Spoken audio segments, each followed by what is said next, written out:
નમસ્કાર વિદ્યાર્થી મિત્રો, આજે આપણે ધોરણ 8માં સેમ 1માં યુનિટ 3 એ જોવાનો છે. યુનિટ 3નું નામ છે what were you doing. What were you એટલે તમે, ડુ એટલે કરવું, અને આમાં આઈએનજી લગાવેલું છે એટલે ડુઈંગ, તો કરી રહ્યા, અને વર જે ભૂતકાળ દર્શાવે છે એટલે હતા. વોટ એટલે શું, તો કે તમે શું કરી રહ્યા હતા. આઈએનજી પ્લસ વર બતાવે છે એટલે આ ચાલુ ભૂતકાળ છે. આગળના વિડીયોમાં મેં કાળ ટેન્સ મૂકેલા છે, તો એ તમે જોશો એટલે તમને ખ્યાલ આવશે કે ચાલુ ભૂતકાળની વાક્યરચના કેવી રીતે બનાવવી જોઈએ.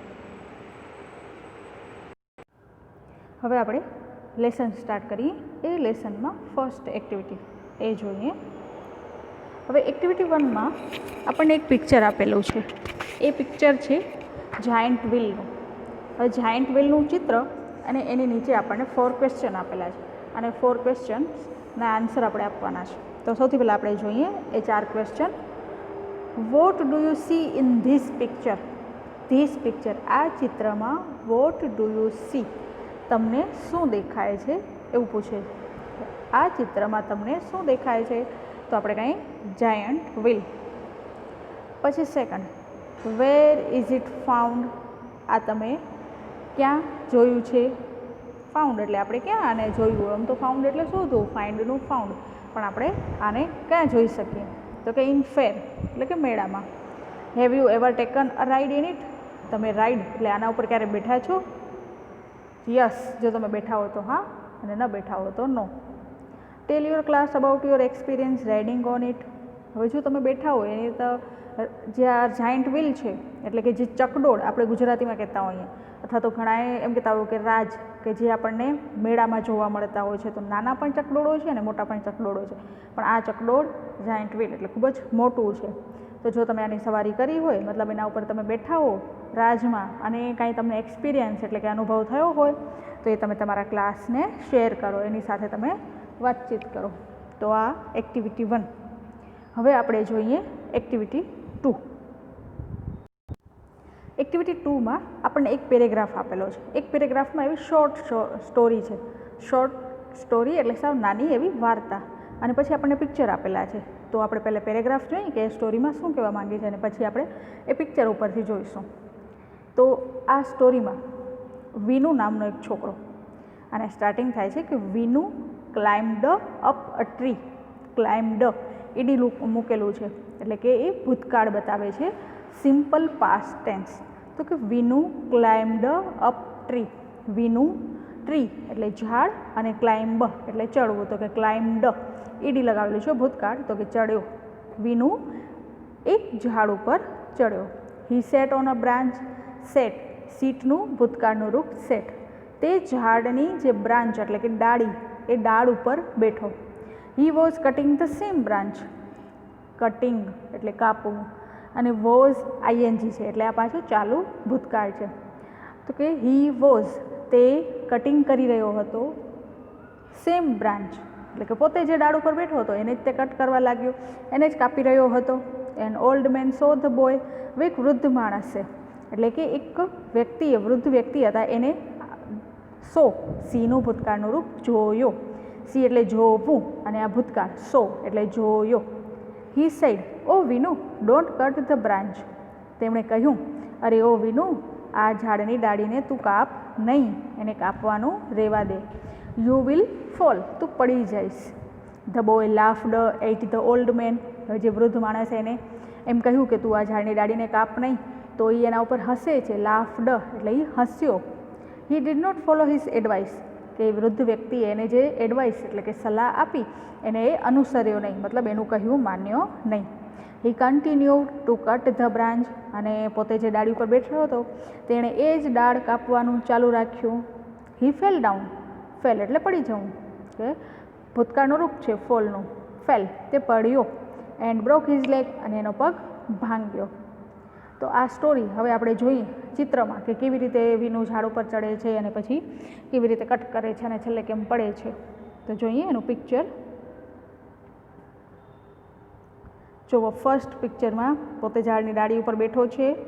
સેકન્ડમાં એ જે વૃદ્ધ વ્યક્તિ છે એ એને જોવે છે, થર્ડમાં એને એમ કહે છે કે તું એને કાપ નહીં, 2 હાથ રોકીને એમ કહે છે રહેવા દે, પછી ફોર્થ પિક્ચરમાં એ માનતો નથી, અને ફિફ્થમાં જો આપણને દેખાય છે કે દાઢી ઘણી ખરી કપાઈ જ ગઈ છે, અને લાસ્ટ ચિત્રમાં વિનુ નીચે પડે છે અને એનો પગ ભાંગી પડે છે.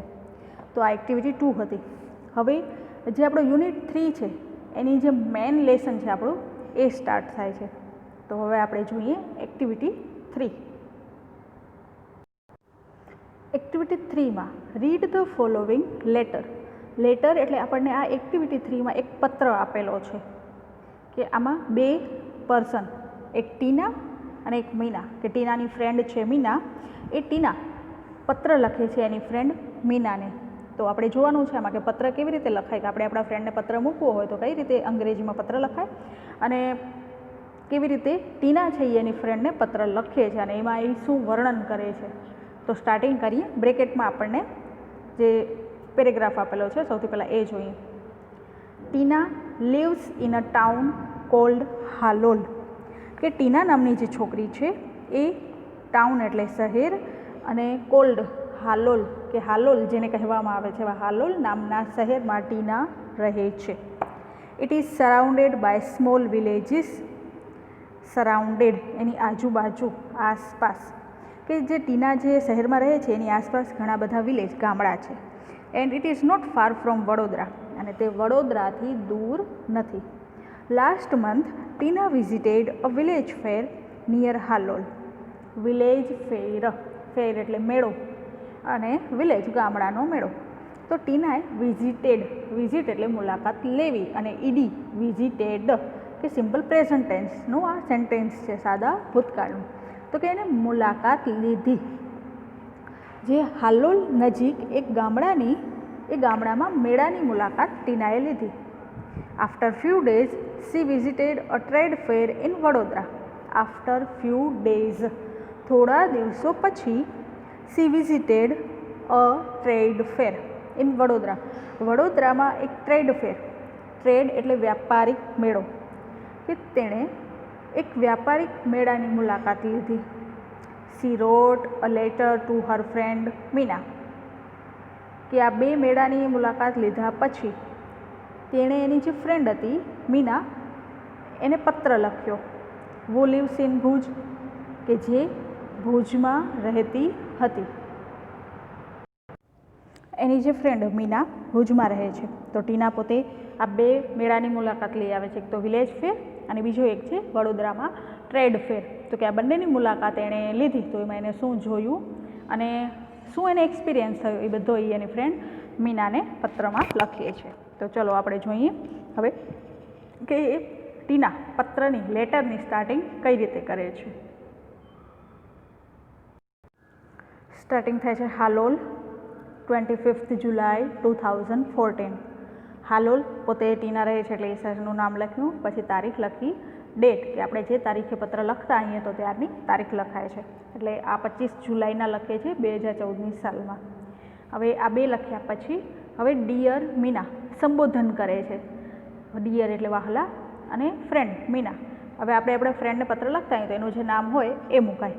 એટલે વહાલી મીના ટીના લખે છે એની ફ્રેન્ડને, એટલે અહીંયા Meena. Thank you for your letter of 5th July. 15th જુલાઈ, 15 જુલાઈ, કે thank you for your letter, તારો આભાર, કે 15 જુલાઈના તારો જે મને પત્ર મળ્યો એ પત્ર માટે તારો આભાર. I was happy to read about your visit to Dholavira.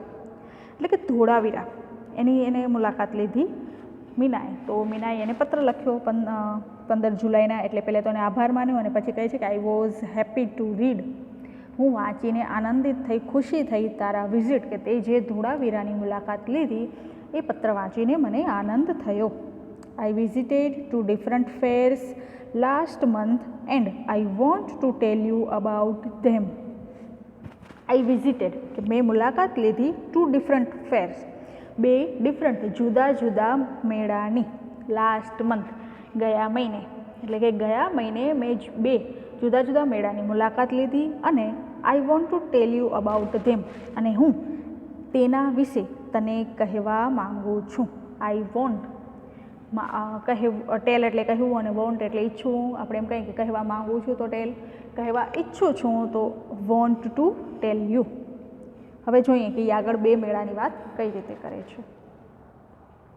First એને જે પહેલાં મેળાની મુલાકાત લીધી તો સૌથી પહેલાં એ જોઈએ કે first I visited village fair between Halol and Pavagadh. હવે એમ કહે છે કે સૌથી પહેલો જે એને મેળાની મુલાકાત લીધી એ મેળો હતો હાલોલ અને પાવાગઢ આ બંનેની વચ્ચે. વચ્ચે એટલે અંગ્રેજીમાં કહેવાય બિટવીન, કે બે કોઈ વ્યક્તિ હોય કે બે વસ્તુ હોય એની વચ્ચે આપણે એમ કહેવું હોય કે આ બેની વચ્ચે તો ત્યારે બિટવીન વપરાય. એટલે કે I visited village fair between Halol and Pavagadh. તો કે પહેલાં મેં હાલોલ અને પાવાગઢ વચ્ચે જે એક વિલેજ ગામડું હતું અને એ ગામડામાં જે મેળો હતો એની મુલાકાત લીધી. We went there in an auto rickshaw. અમે ત્યાં ઓટો રિક્ષામાં ગયા. There were 2 small temples outside a small village. There were 2 small temples, બે નાના મંદિરો, આઉટસાઇડ બહારની સાઈડ, અ સ્મોલ વિલેજ કે જે નાનું ગામડું હતું એ નાના ગામની બહાર બે નાના મંદિરો હતા. I went there with my parent, કે હું ત્યાં મારા માતા પિતા સાથે ગઈ. We reached there in the evening. We reached, reach એટલે પહોંચવું અને રીચડ એટલે પહોંચ્યા, કે અમે ત્યાં સાંજે પહોંચ્યા. The open ground between the two temples was full of people. The open ground, જે ખુલ્લો મેદાન હતો, between the two temples, બે મંદિરોની વચ્ચે જે ખુલ્લો મેદાન હતો એ was full of people, લોકોથી ફૂલ ભરાયેલો હતો. બે મંદિરો વચ્ચેનો ખુલ્લું મેદાન લોકોથી ભરાયેલું એટલે એમ કહેવાય ભરચક હતું, ત્યાં ઘણા બધા લોકો હતા. There were many shops, toy shops, sweet shops and colorful bazaar of household items. There were many shops. એમ કહે છે કે ત્યાં મેની ઘણી બધી અને શોપ્સ એટલે કે દુકાનો હતી. હવે દુકાનો શેની હતી તો કે ટોય શોપ્સ રમકડાની, સ્વીટ મીઠાઈની, and colourful bazaar of household. Household એટલે ઘર વપરાશની આઇટમ વસ્તુઓ, કે જે ઘર વપરાશની વસ્તુ હતી એનાથી કલરફુલ બજાર હતું. Some children were standing in front of a toy shop. Some children, થોડાક બાળકો, were standing, stand એટલે ઊભું અને standing ઊભા હતા. In front of, સામે, a toy shop કે જે ટોય શોપ રમકડાની દુકાન હતી એના સામે થોડાક બાળકો ઊભા હતા. They were looking at small plane. તેઓ looking જોઈ રહ્યા હતા. were અને ing were હતા. વોઝ વરનો મિનિંગ થાય હતા, હતું, એટલે અહીંયા લુકિંગ જોઈ રહ્યા હતા. અ સ્મોલ પ્લેન એક નાનકડા વિમાનને તેઓ જોઈ રહ્યા હતા. The shopkeeper was showing them the plane. હવે જે શોપકીપર દુકાનવાળો હતો એ એમને શોવિંગ બતાવી રહ્યો હતો સ્મોલ જે પ્લેન એક નાનકડો જે વિમાન હતો એ દુકાનવાળો તેમને દેખાડી રહ્યો હતો, બતાવી રહ્યો હતો. ધ ચિલ્ડ્રન લાફ્ડ વિથ જોય. બાળકો હસી રહ્યા હતા. વિથ જોય આનંદ, એ લોકોને આ વિમાન જોઈને હસવું આવે, આનંદિત થતા હતા. And ક્લેપ્ડ loudly. ક્લેપ્ડ એટલે તાળી પાડવી, અને તેઓ તાળી પાડી રહ્યા હતા. કે આપણે પણ ઘણી વખત જોયું કે નાના છોકરાઓ હોય ને એવા રમકડા જો જોવા મળે તો એ લોકો તાળી પાડે છે, આનંદિત થતા હોય છે, એટલે આનંદમાં તાળીઓ પાડે છે. તો અહીંયા પણ જે બાળકો રમકડાની દુકાનની સામે ઊભા હતા એ પણ આ પ્લેનને જોઈ અને રાજી થઈને તાળીઓ પાડવા લાગ્યા. નેક્સ્ટ પેરેગ્રાફ જોઈએ. We also saw a merry-go-round. merry-go-round ચકડોળ. We also saw, અમે ચકડોળ પણ જોયું, એન્ડ giant wheel અને મોટું ચકડોળ પણ જોયું. કે merry-go-round એટલે નાનું ચકડોળ અને giant wheel એટલે મોટું ચકડોળ. તો આ બંને ચકડોળ પણ અમે જોયા. The merry-go-round was quite small. કે જે merry-go-round એટલે કે ચકડોળ હતું એ ખૂબ થોડુંક નાનું હતું. But the giant wheel was really huge. Huge એટલે મોટું, પણ જે મોટું ચકડોળ હતું એ ખરેખર જાયન્ટ વ્હીલ મોટું ચકડોળ હતું. The place was full of noise. Noise એટલે અવાજ, કે જે પ્લેસ એ સ્થળ હતું એ ખૂબ જ ઘોંઘાટવાળું હતું, કે એમાં અવાજો ખૂબ જ હતા. There were many loud speakers playing film songs.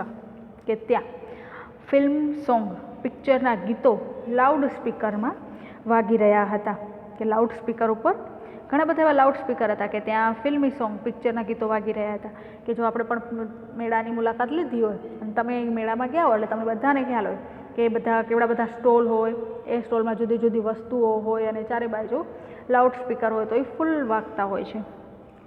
There were many children in the giant wheel, કે ઘણા બધા જે બાળકો હતા એ ચકડોળ ઉપર હતા. They var shouting in excitement, excitement એટલે ઉત્તેજિત, કે તેઓ ઉત્તેજિત થઈને શાઉટિંગ બૂમો પાડી રહ્યા હતા. વી સો અ જગલર, જગલર એટલે જાદુગર, કે અમે એક જાદુગરને જોયો. વી સો જોવો, અ જગલર ટુ જાદુગરને પણ જોયો. He was playing with 5 balls and was keeping all of them in the air, કે એ જે જાદુગર હતો એ 5 balls 5 દડાનો પ્લેઇંગ ખેલ કરી રહ્યો હતો. And was keeping all of them in the air, અને એ 5 દડા જે હતા એને હવામાં રોકી રાખતો હતો. ઇટ વોઝ વન્ડરફુલ, કે તે ખૂબ જ અદ્ભુત હતું. આફ્ટર સમ ડેઝ, થોડા દિવસો પછી, વી visited a trade fair in Vadodara. આ વિલેજ ફેરની એને જે મુલાકાત લીધી અને જેને એક્સપિરિયન્સ થયો એ કહ્યો. હવે એ બીજો જે મેળાની મુલાકાત લીધી એના વિશે વાત કરે છે. તો એમ કહે છે કે થોડા દિવસ પછી વી visited a trade fair in Vadodara. વડોદરામાં અમે ટ્રેડ ફેર એટલે કે વ્યાપારિક મેળો, તો વ્યાપારના મેળાની મુલાકાત લીધી. It was a school trip, કે તે જે હતો એ ટ્રીપ એટલે કે પ્રવાસ, અને સ્કૂલ તો કે શાળાનો પ્રવાસ હતો. We went there on Sunday, અમે ત્યાં રવિવારે ગયા. વી વેન્ટ બાય બસ, અમે બસ દ્વારા ગયા. There was no entry fee, entry fee એટલે પ્રવેશ ફી, કે ત્યાં પ્રવેશ ફી ન હતી. The whole ground was full of large stall, large મોટા મોટા સ્ટોલ, કે જે એ ગ્રાઉન્ડ હતું, હોલ આખું ગ્રાઉન્ડ મોટા મોટા સ્ટોલોથી ભરેલું હતું, કે ત્યાં લાર્જ વિશાળ સ્ટોલ હતા. There were many stalls of electronic goods like TV, VCR and music system, કે જે સ્ટોલ હતા એ સ્ટોલ શેના હતા, તો કે ઇલેક્ટ્રોનિક આઇટમ્સ હતી. હવે ઇલેક્ટ્રોનિક સામાન કેવા, તો કે ટીવી, વીસીઆર અને મ્યુઝિક સિસ્ટમ, આ બધાના ઘણા બધા સ્ટોલ હતા. The girls on the counters were well dressed, જે કાઉન્ટર સ્ટોલ હતા એના કાઉન્ટર ઉપરની જે છોકરીઓ હતી, ગર્લ્સ હતી, એ વેલ ડ્રેસ્ડ એટલે કે સુસજ્જ પોશાકમાં હતી. They var answering the questions of visitors with a smile, visitors એટલે મુલાકાતીઓ, કે જે મુલાકાતી આ સ્ટોલની મુલાકાત લેવા આવે છે, મતલબ કે આ સ્ટોલ ઉપર જે પણ કોઈ લોકો આવે છે તો એ લોકોના જે ક્વેશ્ચન્સ, પ્રશ્નો હોય છે એ પ્રશ્નનો આન્સરિંગ તેઓ આપતી હતી વિથ અ સ્માઇલ, એટલે કે હસીને સારી રીતે જવાબ આપતી હતી, સુસ્મિત સાથે. સસ્મિત એમ પણ કહી શકાય કે સસ્મિત સાથે તેઓ આન્સર આપી રહી હતી. There was another row of stalls for things like a fridge and washing machine. હવે એમ કહે છે કે જે ટીવી, વીસીઆર અને મ્યુઝિક સિસ્ટમના તો સ્ટોલ હતા જ, પણ એની સાથે એક બીજી રો હતી, અનધર રો બીજી હાર હતી, કે જે બીજી હારમાં સ્ટોલ હતા, એટલે કે બીજી લાઇનમાં સ્ટોલ હતા, એમાં હતા ફ્રીજ અને washing machine. One salesman was ડેમોન્સ્ટ્રેટિંગ the use of mixture grinder. હવે જે સેલ્સમેન હતો ત્યાંનો, એ સેલ્સમેન એને ડેમોન્સ્ટ્રેટ કરીને બતાવે છે, એટલે કે પ્રત્યક્ષ કરીને બતાવે છે કે કોઈ પણ વસ્તુ આપણે યુઝ કરવી હોય તો એ લોકો કરીને બતાવે, એને કહેવાય ડેમોન્સ્ટ્રેટિંગ. તો કે એ સેલ્સમેન આપણને એ યુઝ કેવી રીતે કરવો, મિક્સચર ગ્રાઇન્ડરનો ઉપયોગ કેવી રીતે કરવો એ કરીને બતાવતો હતો. ટુ યંગ વુમન વર આસ્કિંગ હિમ સમ ક્વેશ્ચન્સ, કે અમુક યુવાન મહિલાઓ એને થોડાક પ્રશ્નો પૂછી રહ્યા હતા. હવે જોઈએ next paragraph. We went round and so everything, કે અમે વી વેન્ટ રાઉન્ડ ચારે બાજુ ગયા, કે અમે બધું જ ફર્યા, અને સો એવરીથિંગ અને બધું જ જોયું. At the other end of the fair, કે મેળાનો જે એન્ડ બીજો ભાગ હતો, એમ કહેવાય કે બીજે છેડે there were some fast food stalls, કે ત્યાં ફાસ્ટ ફૂડના ખાવાના પણ સ્ટોલ હતા. માય ફ્રેન્ડ ઓર્ડર્ડ પિઝા, મારી ફ્રેન્ડે ઓર્ડર આપ્યો પિઝાનો. And I ordered a glass of lassi. અને મેં ઓર્ડર કર્યો, મેં મંગાવ્યું એક glass lassi. We sat down for a while. We sat down, sat એટલે બેસવું, કે અમે ત્યાં અ વાઇલ થોડા સમય માટે બેઠા ત્યાં. એન્ડ સેવર્ડ ધ ફૂડ, કે થોડી વાર બેઠા અને સેવર્ડ એટલે આનંદ માણવો, મજા માણવી. ધ ફૂડ કે જે ખોરાક હતો એ ખોરાકનો સ્વાદ માણ્યો, મજા માણી. There were a couple of sweet shops, કે ત્યાં મીઠાઈની પણ 2 દુકાનો હતી. But we did not buy any sweets, પણ અમે ત્યાં મીઠાઈ ખરીદી નહીં. કે આખું જે મેળામાં ફર્યા તો મેળામાં એને કઈ કઈ વસ્તુઓ જોઈ એનો એને લેટરમાં ઉલ્લેખ કર્યો. પછી એ લોકોએ જે પિઝા ઓર્ડર કર્યો, એની ફ્રેન્ડે પિઝા મંગાવ્યો, પોતે એક ગ્લાસ લસ્સી મંગાવી, અને એનો એ લોકોએ જે મજા માણી, ખોરાકનો આનંદ માણ્યો, એ બધું એને લખ્યું. હવે છેલ્લે એ એન્ડિંગ કરે છે કે વી કેમ બેક ઇન ધ ઇવનિંગ, અમે સાંજે પાછા આવ્યા. ઓકે, આઈ વિલ સ્ટોપ નાવ, કે ઓકે સારું, હવે આઈ વિલ સ્ટોપ નાવ, કે હવે હું અહીં સ્ટોપ કરું છું, એટલે કે પૂરું કરું છું, કે પત્ર લખવાનું હવે એ અહીંયા સ્ટોપ કરે છે. Convey my regards to your parents. Convey કે મારા જે રિગાર્ડ્સ એટલે કહેવાય કે વંદન, અને કન્વે એટલે પહોંચાડજે, આપજે, કે તારા માતા પિતાને મારા વંદન આપજે. Your sincerely Tina. સિન્સિયરલી ખરા દિલથી, કે તારી ફ્રેન્ડ ટીના. કે જ્યારે આપણે પત્રની એન્ડિંગ કરીએ ત્યારે છેલ્લે એમ લખાય કે મારા વંદન એ તારા માતા પિતાને આપજે, અને યોર સિન્સિયરલી પછી આપણે પત્ર લખતા આવ્યો તો આપણું નામ. તો અહીં ટીનાએ એની ફ્રેન્ડ મીનાને પત્ર લખ્યો, અને પત્રમાં પોતે જે પણ કાંઈ એક્સપિરિયન્સ લીધા હતા 2 મેળાના એ એને વર્ણવ્યા. તો આ રીતે આપણે આપણા ફ્રેન્ડને પત્ર લખી શકીએ છીએ. તો અહીં આપણું યુનિટ 3 એની એક્ટિવિટી 3 કમ્પ્લીટ થાય છે, અને યુનિટ 3 પણ આપણો અહીં પૂરો થાય છે. Thank you.